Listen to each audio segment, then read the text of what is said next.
Hi there, What's up? I'm Ola, an inhabitant of Lightbulb Moments, aka marketing director, a happy aunt, and an utter nerd. I'm Chris, a designer, a creative tech enthusiast, and a semi-grown kid. This is the Ranting Bananas podcast, Where Chris and I explore the depths of the human condition, covering everything from sex to relationships, to mental health and how to stop spending money on things you don't need, and everything nomad life.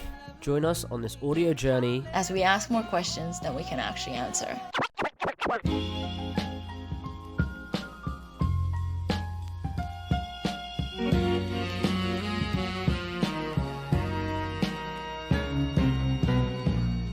Welcome back to Ranting Bananas. And today we're going to be speaking to a content creator from the Vietnam content creator community. She is an entrepreneur, a biohacker, an aspiring nutritionist and health coach, the host of the Creators in Saigon podcast. It's Dana Drahos. Did I pronounce that correctly, Dana? Yep, you got it. Awesome. So Dana, that introduction, I don't know if that fit the bill. Maybe you can tell us a bit about yourself and who is Dana? Yeah, no, you did great. I honestly struggle with introducing myself because I'm so all over the place and so much has changed in the past, even year. I've gone through a lot of pivoting and evolutions in terms of what I'm doing and what I'm interested in. So yeah, it's even very long-winded for me to try to explain. But yeah, so I'm from America. I just turned 28 in January, and I've been living in Saigon for 2.5 years. I was working at an advertising agency in New York City before I came here for, again, also 2.5 years, and decided I hate this corporate life and I need to get out of here and I need to go very far away from all of you people.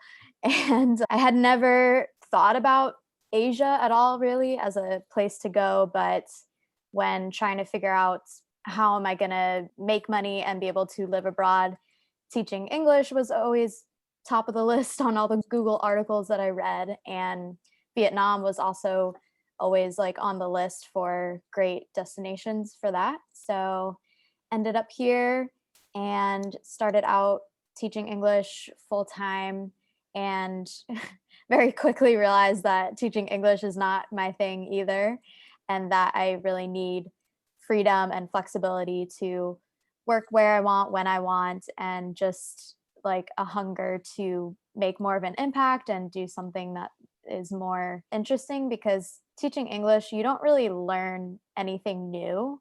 It just gets so repetitive and boring. And I know how to speak English. This is not really adding anything to my knowledge, but I fell into podcasting because I was meeting so many new, interesting people here, and just felt, first of all, I wanted to show the rest of the world all the cool stuff that's happening here, because I feel like people on the outside maybe have a different perspective of Vietnam. I know I did before coming here. I didn't understand it. I just thought of it as a poor third world country. And coming here, you just see how modern and vibrant and active everything is and all the new cool things going on. So I just wanted to showcase that, as well as encourage the listeners and even the younger generation of Vietnam to go outside of their comfort zone and explore their creativity. Because with a lot of my students, I was teaching university students, and I would ask them, oh, what are you studying? And they say finance. And I'm like, oh, do you like it? They're like, no. I'm like, okay, why are you doing it? Oh, my parents made me. And I just wasn't seeing a lot of freedom to maybe express themselves creatively or try new things.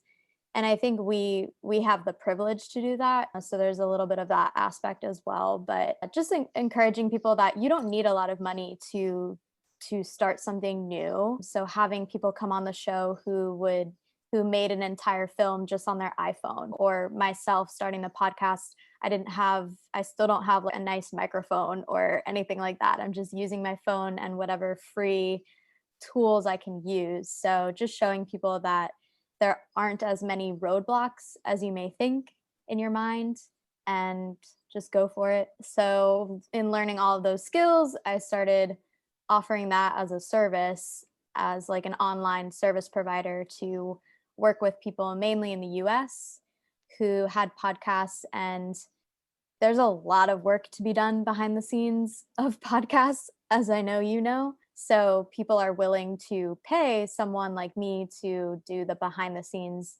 editing and show notes and like uploading on the platforms and all that stuff. And so I was doing that for pretty much all of 2020, having fun with it. I had really interesting, amazing clients, but ultimately it is a lot of it's a lot of like busy work and just behind the computer. And I was feeling very like I miss interacting with other people. It was mostly just me at home alone on my computer, spending hours and hours doing all this like techie stuff, which just was not forming to my personality at all. And at the same time, I was also super into personal development type of stuff and started leaning into life coaching, tried that out for 2 months, and I was like, I don't really like this either. And at the same time, I was learning more and more about nutrition, which has actually always been something that I had been interested in, but I just never felt qualified because I was never good at science in school. And it just, I don't know, I was scared by it for some reason. But yeah, once I started learning more and finally decided to go for a certification, which is what I'm studying for now, and I love it. I'm so happy that I finally decided to do that. And I still don't know like where it's going in terms of a business, but we shall see. So that is my super long-winded explanation of who I am. That's great. Lots to unpack there. And what questions do I throw at you? Because there's just so many there. Why don't we step back to the beginning? And so I've always wanted to live in New York City just because I'm a huge basketball fan, I'm a huge hip hop fan, and that's like the melting pot of the world, or one of the first, definitely, right? That's really popular. So from New York City to Vietnam, huge difference. Like, what was the decision of Vietnam? Why not Thailand? Why not South America? Why Asia specifically? Yeah, I feel like firstly, I wanted a challenge. I'm always into, I don't know if it's something about my ego or something, but I always want to do something that not everyone else is doing. Like I always want to be the different one. And I knew people who had taught English abroad in Japan and Korea and Thailand and all those places. And because I knew people that did that, I was like, I'm going to go somewhere no one else has been. And I found a YouTube channel called Ninja Teacher. And it was this guy making like tons and tons of videos about life in Vietnam as an English teacher and just making it seem so amazing and awesome. And I was like, oh my God, I was addicted watching them every day, just imagining my future and my life there. And I was watching just anything I could on Netflix, any like documentary where someone was in Vietnam. There was an Anthony Bourdain episode, and I was just like consuming everything, and I just became obsessed. And there also was just this unexplainable feeling in my heart that I can't even really explain, but it just, as soon as I saw the word Vietnam on Google, my heart was just like, yes, that's where you need to go. So I really didn't even consider other places that much. That's amazing that there was this like gut feeling and that you got just addicted to the content about Vietnam. And is it true, like from what you found, and you've been there 2.5 years now, are there some comparisons that you could draw between New York City and Vietnam? Because there are fairly obvious differences, right, in terms of a developed city or whatever. But what are some of the comparisons off the top of your head? What can you think of? Yeah, because when I first came here, I didn't know anything about the differences of Saigon or Hanoi or Da Nang. And when I first got here, I was doing a program to get certified to teach English, and there were other people in the program, and other people ended up deciding to go to Hanoi or Da Nang. And I was debating it, but I feel like I did stay in Saigon because it reminded me in some way of New York, just that big city, like energetic atmosphere where everyone's hustling and bustling. And when I go to places like Da Nang, it's which is like a beach town, a central beach town. It's nice for relaxing. Like I see it as like a vacation kind of place where I might want to go for a weekend. But when I'm there for longer than 4 days, I'm like, okay, I'm bored. Like, where are the people? What's the activity? Like, what's going on? And so in Saigon, it just feels like there's always something to do. There's always something happening. And it does get tiring. Like, I do miss having more nature in my life. But I think it's just a matter of intentionally scheduling trips outside of Vietnam to get that. Okay, sounds like you're more of a city person and you like the dynamicness of the city then affects like what you do with your life and the steps you take. Is that true? Yeah, I think so. And the fact of you can meet so many people from so many different backgrounds here as well. Before coming here, I didn't expect to make Vietnamese friends. I don't know why. I just didn't think that was a possibility. I didn't think that so many would be fluent in English or that we would even have so much in common. I thought the cultural divide would just be too different. But you find at the end of the day, we're all human and we all have similar desires and similar fears and similar things that happen in childhood. So I think it's been really crucial to my personal growth to meet so many different people who come from different backgrounds, but we also have similarities. Yeah, I was speaking to a friend the other day about just like the differences and the similarities of like Thai culture and Vietnamese culture. And then one thing that I would change, and probably everybody's going to hate me for saying this, but the queuing culture in Vietnam is so annoying. Oh my People God. don't know how to do it. Like, oh yes. God. Oh my God, yeah, 100%. I do miss the order and organization in the US, in New York. It's, yeah, you're standing in line and then someone just blatantly comes in front of you and puts their stuff down on the counter and it's like, oh, okay, yeah, after you. I wasn't standing here or anything. Like, excuse me. Exactly. It's Yeah. like a grandma would just come with her like elbows, her 3-inch blades, and just move you out of the way. And you're like, what's going on? Were you saying that there is that queuing culture in Thailand or no? No, there isn't. Everyone's like super polite. Like even when they walk in front of you, let's say you're having a conversation on the sidewalk, and for some reason you and your friend are standing on either side of the sidewalk, and then someone would like walk in front of you and they'll actually bow and be like, oh, sorry, or because they'll want to walk behind you, you know, as a sign of respect. But you won't get that stuff in Vietnam. Like people would bump into you and like they won't even move out of the way when you're walking in one direction. And for some reason, I have found that charming.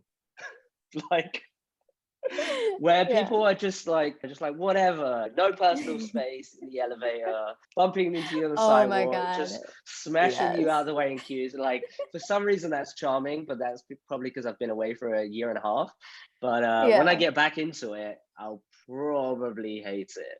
So I got really embarrassed one time. I was at the airport in Hong Kong and we're on the way back to Vietnam, and I was on my own. And the funny thing is, typically when you're at an airport, people queue to check in, to go onto the flight. No other queue needed people to help them queue apart from the flight to Vietnam for some reason. They had like extra people to guide, like, no, single file, like instead of just a mosh pit at the front, right? Just, can you just, and I was just so embarrassed, and I was watching like the staff like just teach people how to queue. I was like, oh, why are these my people? Yeah. Oh my God. No, but it's cute, so whatever. Yeah.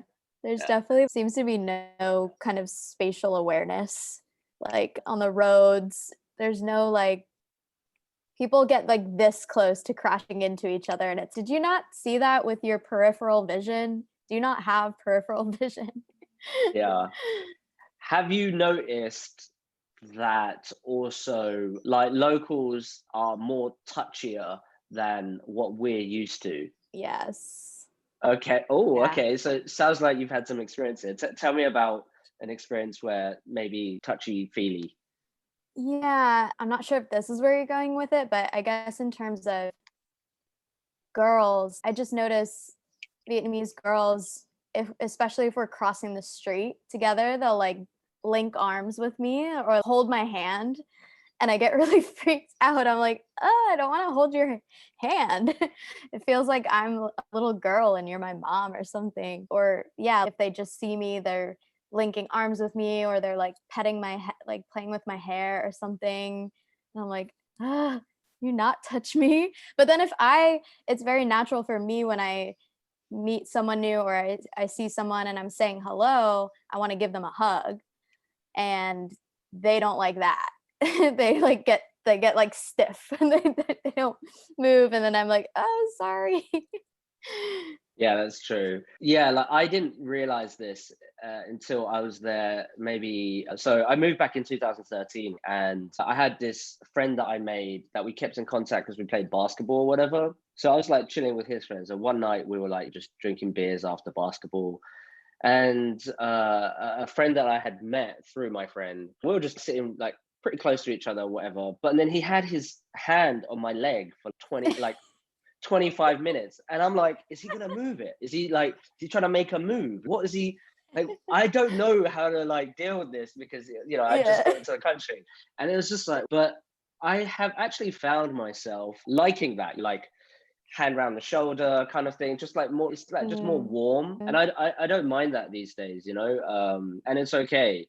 But I typically didn't do that in the UK. Like, why would you touch anybody? It's just not a normal thing to break those barriers. It's just awkward. So yeah. But the hug thing is interesting. You don't know how to. Yeah, is it a nod? Is it a handshake? Is it a hug? What? So I find myself like, even with friends back at home, because I went back not too long ago. I don't know. I don't know the norms now. Like, there's the reverse culture shock. Do we just nod? Or what goes on? Yeah, especially with the pandemic, like no one wants to touch anyone, so oh, do I just tip my hat? Exactly. So I want to ask you, on your journey to nutrition and health, like you spoke a bit about it, so what are you doing, and what are the plans moving forward with this passion of yours?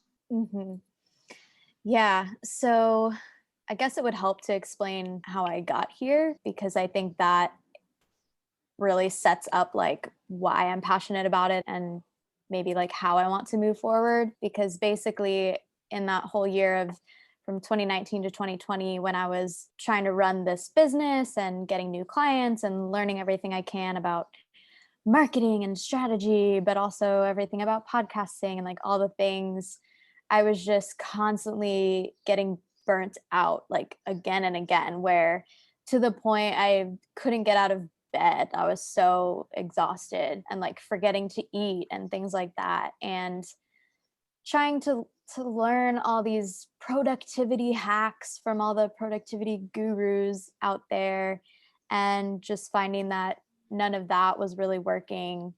And there's so many reasons for burnout, like, and stress and depression and all of those things. Like, it comes from so many different factors, like you're not sleeping enough, or your diet, or even if you are just out of alignment in terms of your like purpose in life, if you are doing some sort of work or activity that is not within your strengths, and you're like going against the grain constantly, like obviously that's going to be exhausting. So many factors. And I think just looking into all of that stuff holistically and being like, okay, where's my mental health at? Let me go see a therapist. Where is my, like, looking at productivity? Can my systems be better? Can my habits be better? And I was neglecting the physical health side of things. Like, I've always been active, I've always tried eating healthy, but I never really focused on that. And basically, I came across someone talking about how all these productivity hacks don't exactly work the same for men as they do for women. And it's because men and women have what's called the circadian rhythm. So that's when we, like, melatonin increases at night, so we go to sleep, and cortisol rises in the morning, so we wake up when the sun comes up. And it's that 24-hour cycle of hormones. But women also have the infradian rhythm, which is related to our on average like monthly hormonal cycle. So people tend to think about the period as just that 1 week in the month where things are like wacky, but there's actually all throughout the month, like different hormones going up and down. And it's a pattern, it's a cycle that repeats again and again. And not enough women know that we're living in this world that is built around the 24-hour cycle where we are expected to have the same energy and motivation and productivity and all of that every single day, when in reality, you might wake up in a certain phase of your hormonal cycle and your cortisol is much lower than in a different phase of your cycle.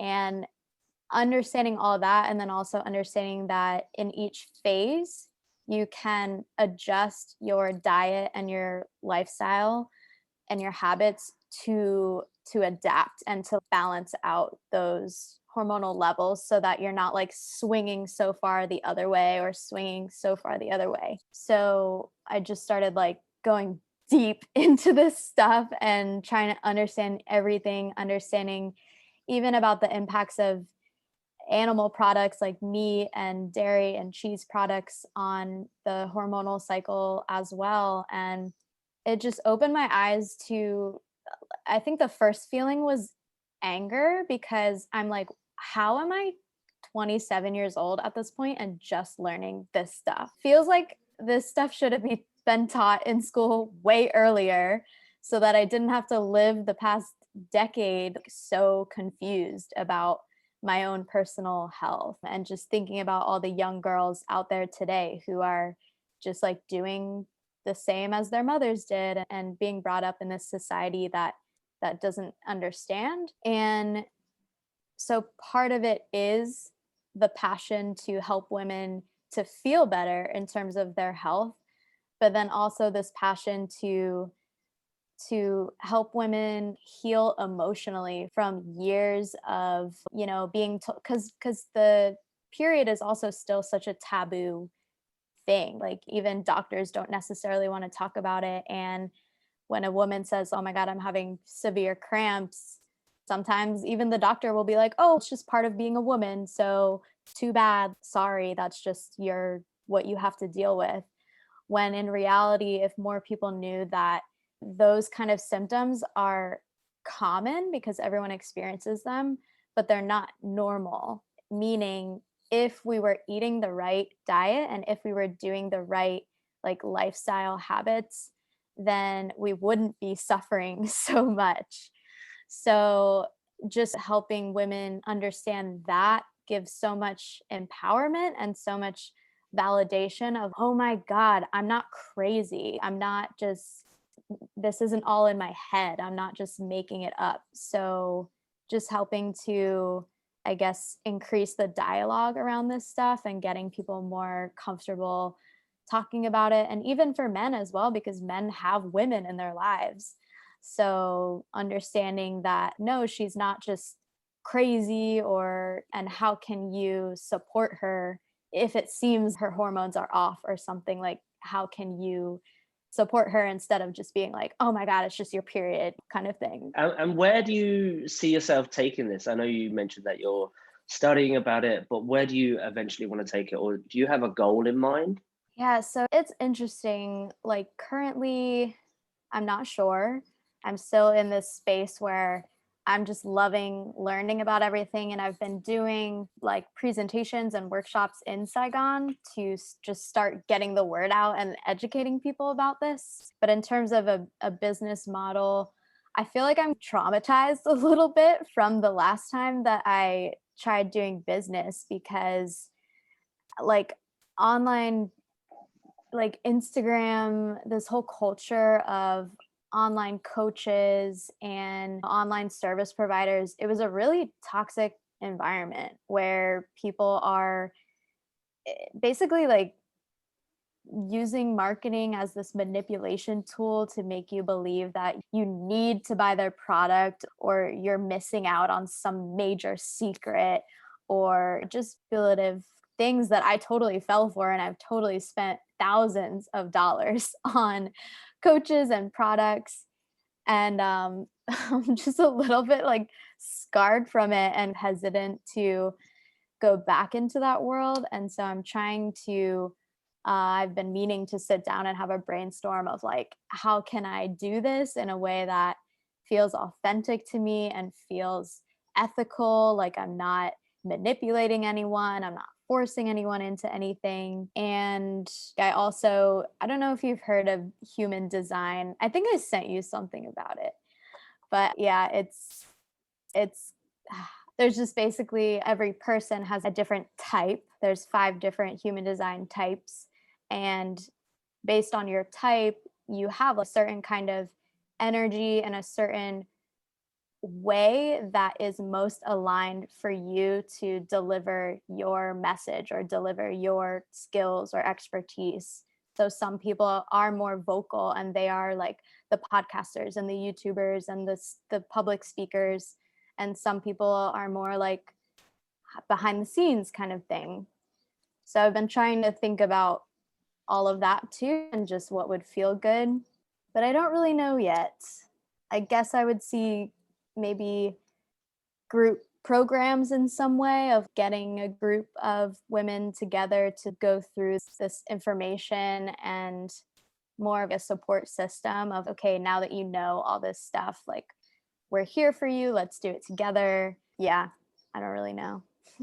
Okay. Yeah, and that's okay. You're in this, exploration journey and discovering what you like about it specifically and what you want to focus in on. And of course, you mentioned a bunch of stuff there. I want to talk about the misconceptions of plant-based diet because I know this is something you're into.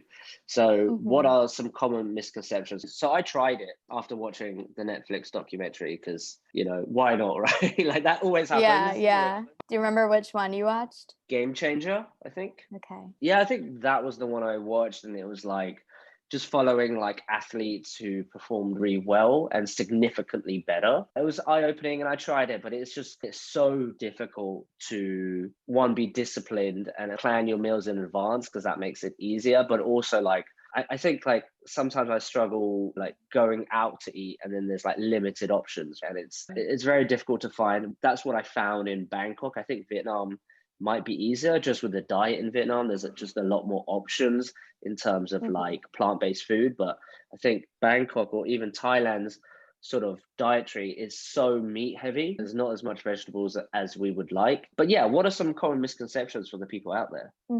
Yeah, I know a lot of people always ask about where do you get your protein type of question because it's been drilled into our brains for so long that protein is from meat and fish and eggs and all the animal products. So that's definitely a misconception.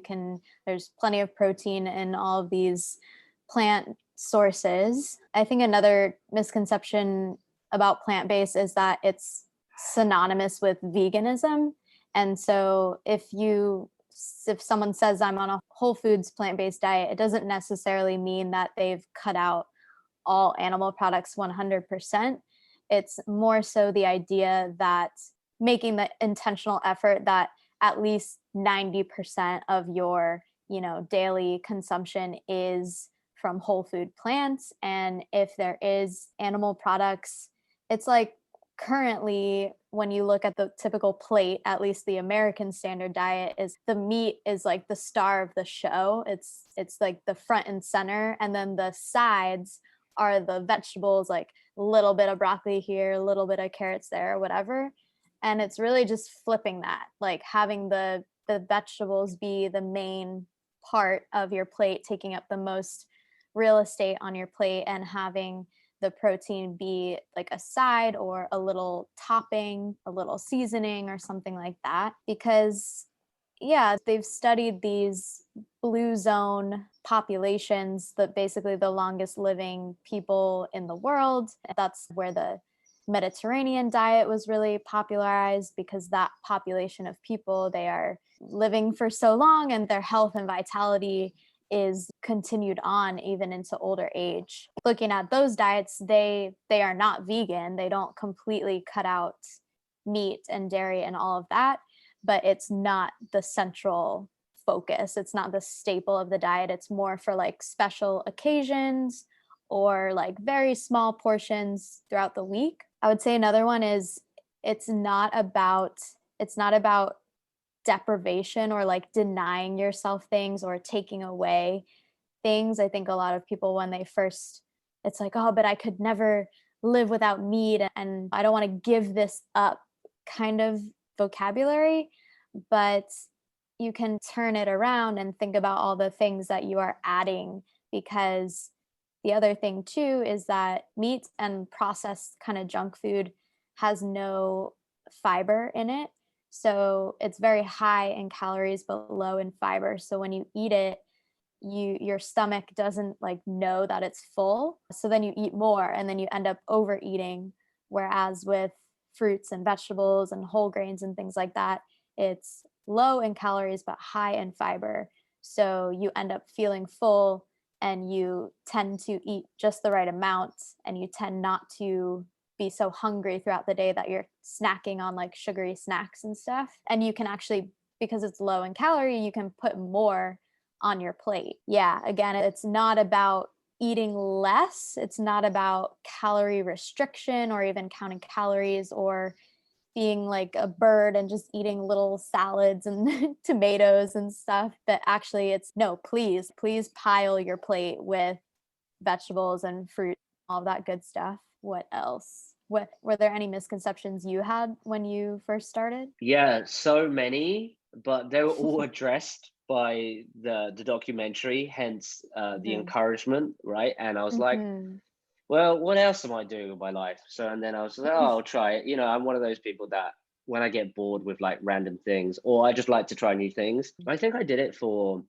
so I was like trying to do, I wasn't, so first it was like, okay, let's just go full in and be vegan for a while. And then I was like, this is really hard because I'm thinking way more about the food I'm eating. And typically I'm one of those people that don't like to decide what to eat because it's just annoying because it's 3 times a day or whatever. And I also fast as well. So I really don't like when I want to break fast, I just want to eat. I don't want to be so strategic.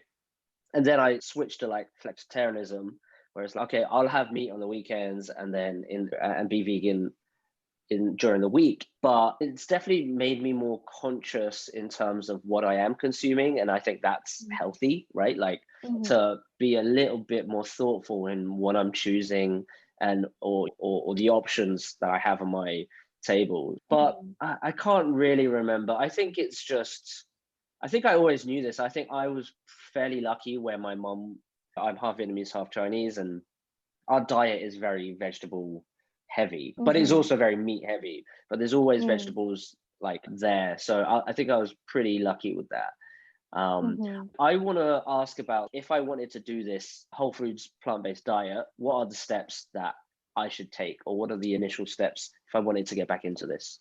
Yeah, I actually want to ask a question back to you on that. Like when you saw the movie, what was the information that kind of sparked you to change? Was it more about the health or more about the like animals or environment? I'm not sure like what that movie talks about, but what was it that was like, oh, wow, I'm going to try this? I think it was also about like sports performance. I thought it was just really surprising and that was like really cool.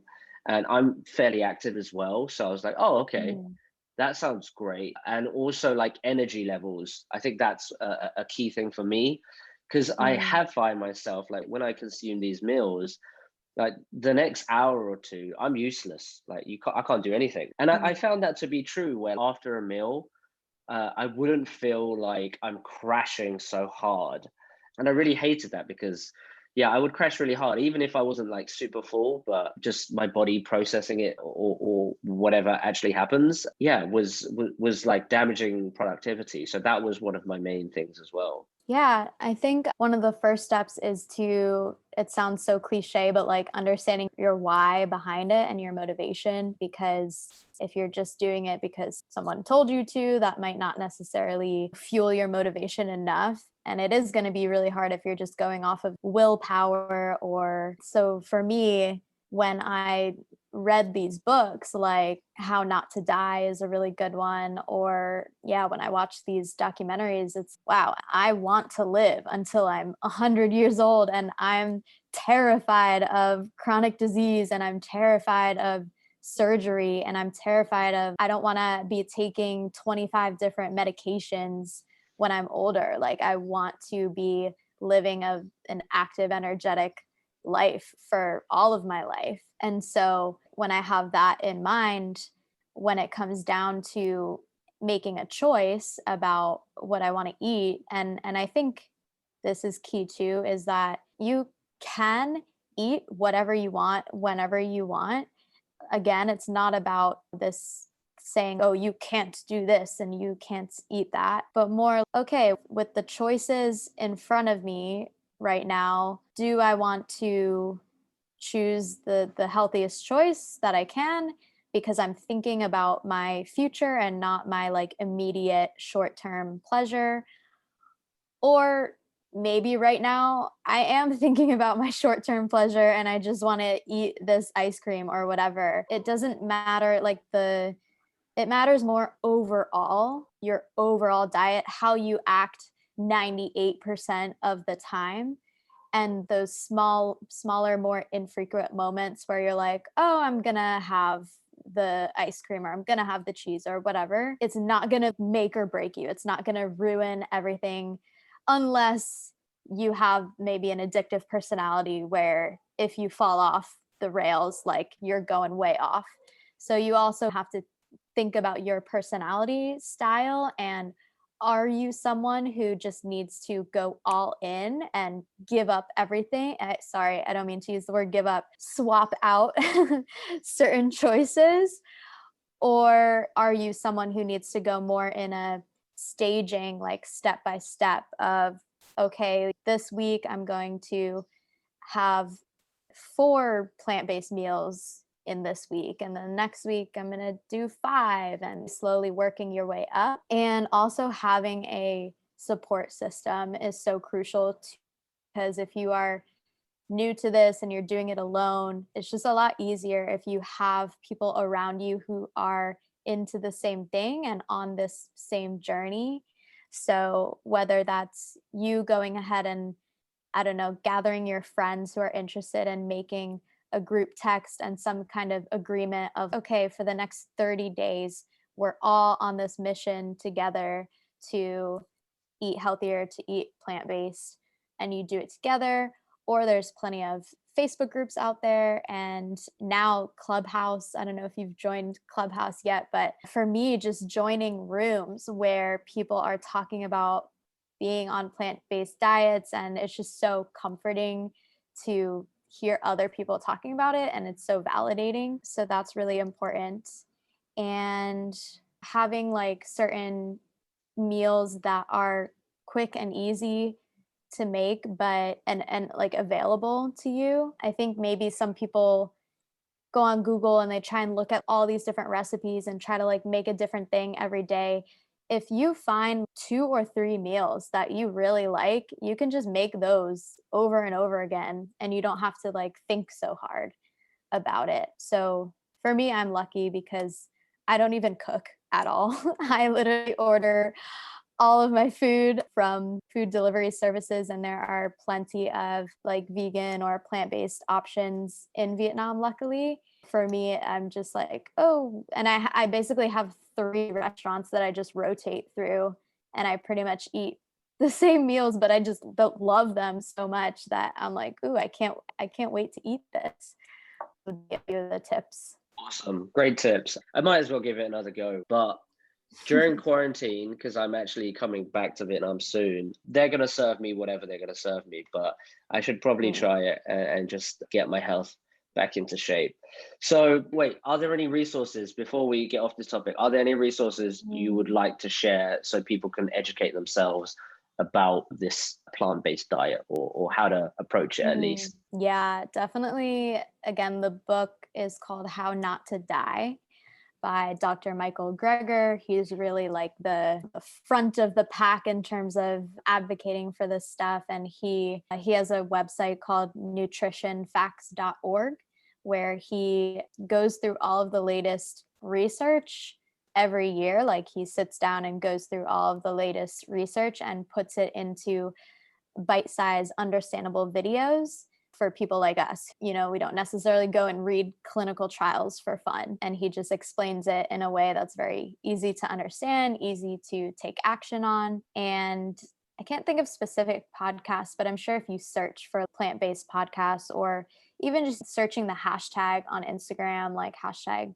plant-based, and just seeing who's out there educating about this stuff. And again, Clubhouse has been awesome. There's rooms that are like ask the dietitian kind of room, and then you can go in there and ask your question. And of course, there's you, right? You're forgetting you. Oh yeah. You're the educator And me. too. Yeah, and you. Yes. Awesome. Yes. I want to switch. So I was looking at your website before we had this convo, and I noticed that you had this bucket list. So I wanted to ask, I don't know if you've already done this or you haven't, or maybe you've completed one of the items, but why stand-up comedy? I'm just thinking, I'm like, I have a website? Like, where is this? Oh my God. I'm like, is that, I haven't taken that down. Oh, yeah. Sometimes I just think of really funny stuff in my head and I'm like, I'm hilarious. And I like write stuff down in my notes app. But it's funny, like, because when I've listened a lot to Neil's 7 Million Bikes podcast too, and the comedians on there always talk about how they have all these funny ideas in their head, and then when they actually try it out on the crowd, it doesn't land. And I'm like, maybe I'm not as funny as I think I am. I just really admire comedians because you have to be really smart and you have to be really creative, and you have to, it's so much this symphony of the right words at the right time, with the right body language, with the right tone to deliver this joke. And just being able to create an environment where everyone in the room is like having this same experience is really a cool idea to me. So yeah, I think I just really admire them, and I think it's a really cool skill to have. And have you tried it? Have you made the first step of going to a comedy workshop or jump on stage at an open mic? Have you done anything towards it? I know you said you wrote some jokes down, but where are you on that progress? No, there used to be a friend I used to have who lived in Saigon. She was having workshops, like stand-up comedy workshops, but then she left. She like went back home to Germany or something. So those weren't continued. And yeah, I guess I've just been so focused on other things that hasn't really been the thing on my mind or in my focus. So yeah, maybe someday. Is that still on your bucket list? Is that something you still want to try, or has it been pushed way further out? I think it's still on there, but it's lower on the list. It's not like a must have. If I die and I never did stand-up comedy, I wouldn't regret it. It's more like, oh, that would be cool. For me, more so now, I grew up dancing hip hop and I still love dancing. And that's something that I've really been wanting to get back into. And I think it would be so cool to work one-on-one with a private choreographer who could like really teach me the moves to like my favorite song that I want to dance to, because I also don't like when I go to the classes and it's some song that I'm not really that into. But yeah, to like even like collaborate with him and or her, I don't know why I'm thinking it's a guy, but making the dance together and then doing some kind of music video, almost like recording it and having cool lighting and like smoky atmosphere. I just love watching dance videos on Instagram and TikTok and stuff like that. So I think that's way more on my list, and I want to make steps towards that. But again, we just had a third wave in Vietnam, so the dance classes were closed, the dance schools were closed, but they just reopened. So I need to get on that and book a class. Did you ever get into the world of like breakdancing or popping or electric boogaloo, like the other sort of freestyle like things? Did you get into that stuff? No, No, I was never into the breakdancing or popping kind of stuff. I don't know how I would describe my style.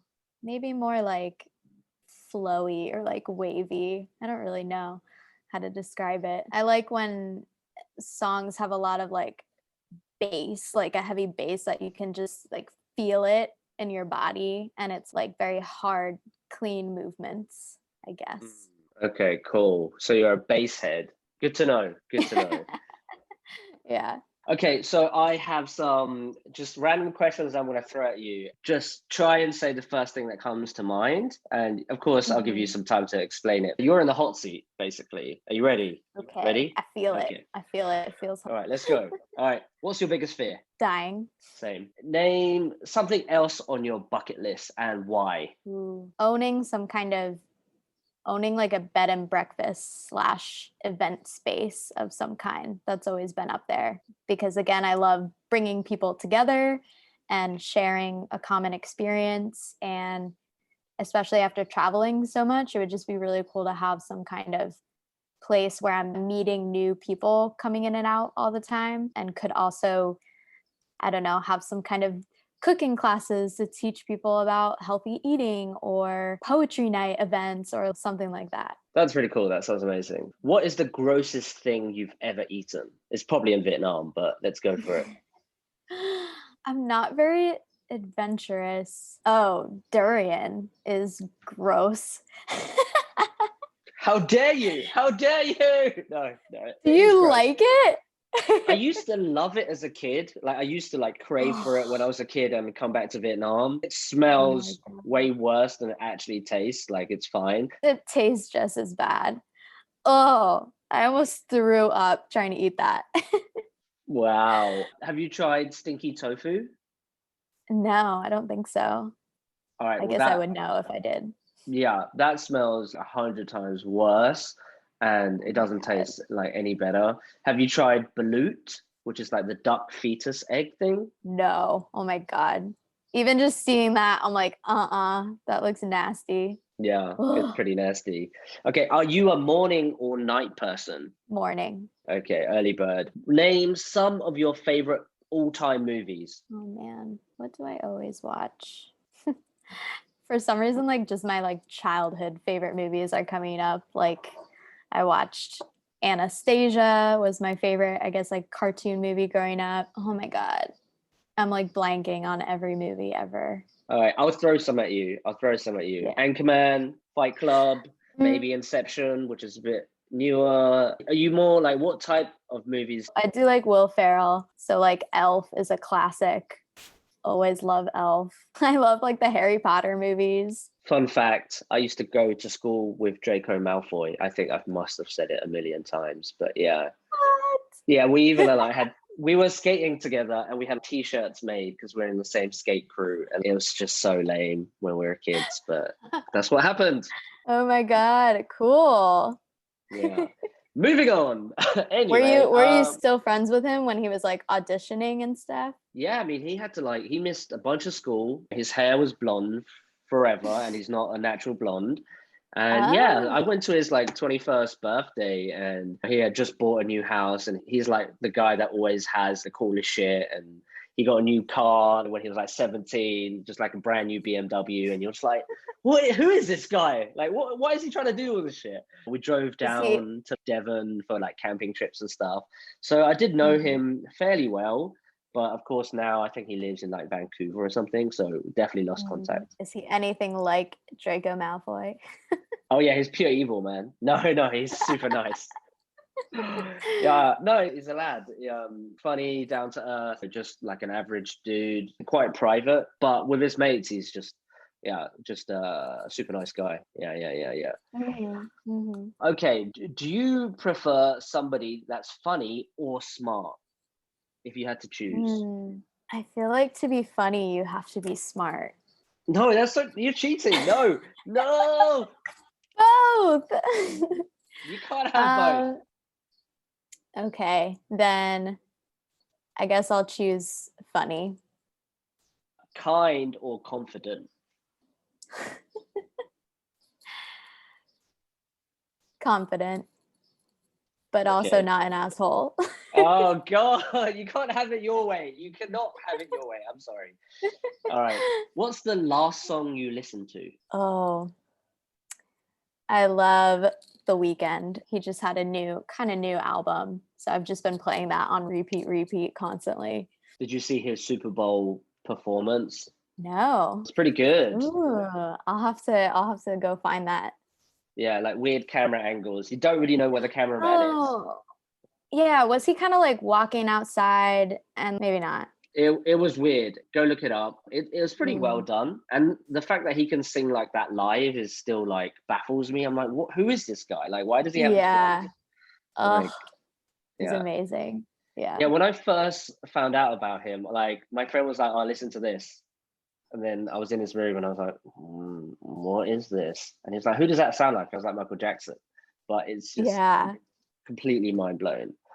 All right, Mm-hmm. okay, those are the hot seat questions. Not too hard, I hope. Before we end this, do you have any questions for me? Why is this podcast called Ranting Bananas? Which I just said in a very American accent.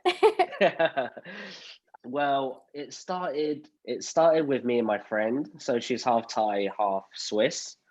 And the term of a banana is you're yellow on the outside, you're white on the inside, right? And Oh. yeah, so ever since I've moved to I've heard Vietnam, yeah. Oreo like black on the outside, white on the inside. I did not know there was an Asian version of that. Yes, there is exactly like yeah, equivalent of like Oreo or coconut, but banana. Yeah, so yeah, as I moved to like Asia, I have had that comment multiple times, like you're just a banana, right? And I didn't have this, I didn't know this existed, before that.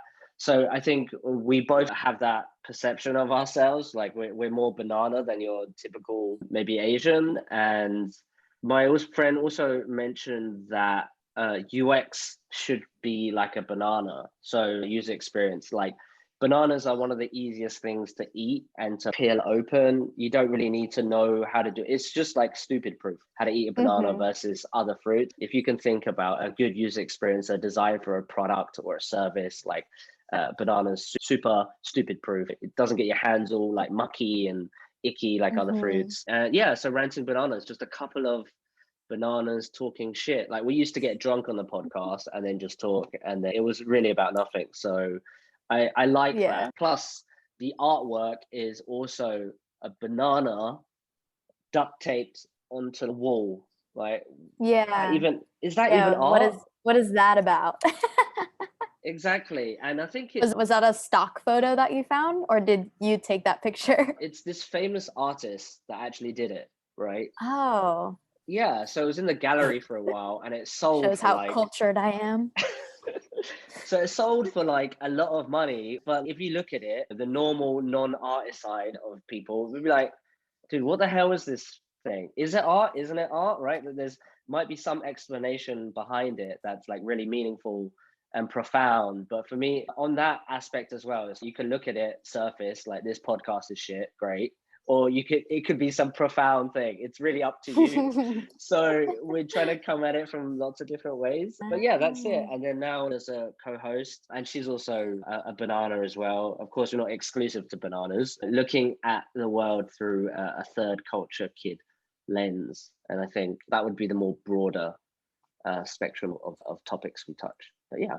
Mm-hmm. Ah, okay. Totally learned something new today. How did you get involved in UX design, or like why is that something that you love? How I got involved was by accident. And I've told the stories, but I'll just give you a roundup of what, like the Mhm. timeline of it, how it happened. 2013, moved to Vietnam. 2014, got a job because I ran out of money. Ended up staying there until now, living abroad until now. But I fell into this job and I was doing like digital marketing. So that, as you know, involves a lot of like design work, like email campaigns or social media posts and stuff like that. I really like that graphic design element. And then one day I designed a website for my friend and I found myself losing so many hours. So I really like that. So I could transition to more like web design. Then I ended up going freelance for a bit and then fell back into a digital marketing role, ended up redesigning the platform or the website that, that this company hired me for, and then found product design. So I actually was a UX designer before I had really any of the skills. Like the first week of work was like, oh yeah, so we're making this Android app. And I was like, what does that mean? So using a graphic design or web design sort of minimal experience, like I didn't even have that many, but I guess the person took a gamble on me, and then I fell into it. And I think the reason why I like it, or why I love it and have a passion for it, is because it's like the process behind it, the thinking and the thoughtfulness behind it. Because when you see something for its surface value, you don't really think much. And I just like the methodical, semi-scientific approach. It's still not scientific because you're dealing with humans and behavioral stuff. It changes based on who it is, right? Everybody's an individual, and there's only so much science you could apply to a set of demographics, but you use like scientific approaches like hypothesis and measuring and testing and all this stuff. And then the visual part of it, right? So I was lucky enough that the things that I liked fit together, but I didn't even know that I liked it.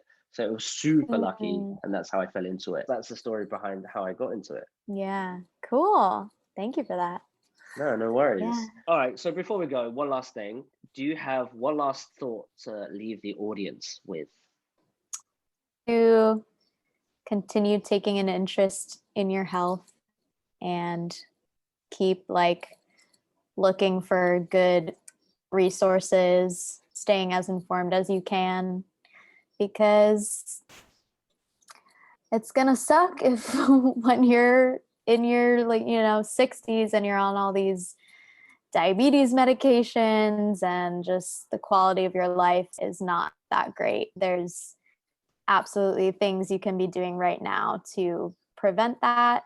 Old age does not have to mean sickness. And before we forget, how could everybody else find you, follow you, and learn from you? Yeah, right now, mainly I'm just on Instagram. So at Dana.Drahos, my first and last name. For right now, I'm pretty much just posting stories about what I'm learning. And if you're in Saigon, and definitely add me as a friend on Facebook, because I'm also doing presentations in Saigon as well. And I always post about it on Facebook. I'm excited to see you when I come back, and maybe we can collaborate on something else and do some video work. Let's get your name out there so you can help lots of people eat better and live longer. Yeah. Thank you so much for giving me the chance to rant about it, even though I'm not a banana. You'll be a banana soon. You've lived in Vietnam for long enough for you to be a banana. Yeah.